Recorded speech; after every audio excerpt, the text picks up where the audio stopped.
Good day everyone! Welcome back to my mini vlog again. Tara samahan niyo ako mag-unbox ng package ko. Kaninang, ito medyo na-open ko na siya kaya alam ko rin nasa loob. Pero kanina nung kiniklaim ko siya sa post office, wala talaga akong idea kung ano ito kasi medyo na-delay yung, yung delivery. At ang dami ko na rin in-order online na dumating at ang dami ko pang mga pending na iba kaya hindi ko na alam kung ano itong dumating. Pero kaninang binuksan ko, ito pala yung in-order ko online na mga Bath and Body Works na puros lotion. Kasi parang last week ata nagkaroon siya ng sale. Ayan.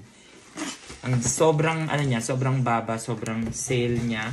Kaya napabili ako. Tapos free shipping kasi siya pag 50. Ito, pakita ko sa inyo. Ayan. Ayan ang dami puros lotion siya and body cream.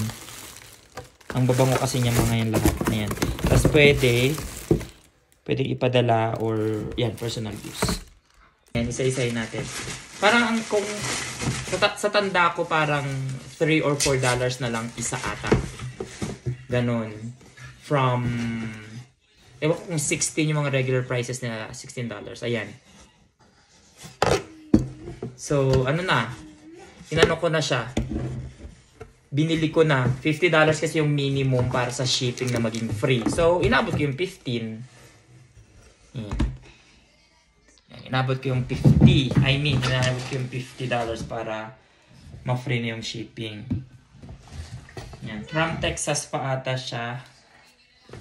Yan. Alam ko 12 pieces ito 12 pieces na puros discounted. Parang 2 days lang siya na nag-discount dati. So, binili ko na para stock na rin. Tapos, tinanong ko yung asawa ko na wala naman na kami mga ibang lotion dito. Ayan, ayan sila. Masyadong lotion. Kaya sabi ko, bilhin ko na to habang nagkaroon ng discount. Ayan, last. Ayan, baka gusto nyo mapabili. Pabili na kayo. Bye. May personal favorite ba kayo sa cream or body lotion? Comment down para next time masubukan ko kung wala dito.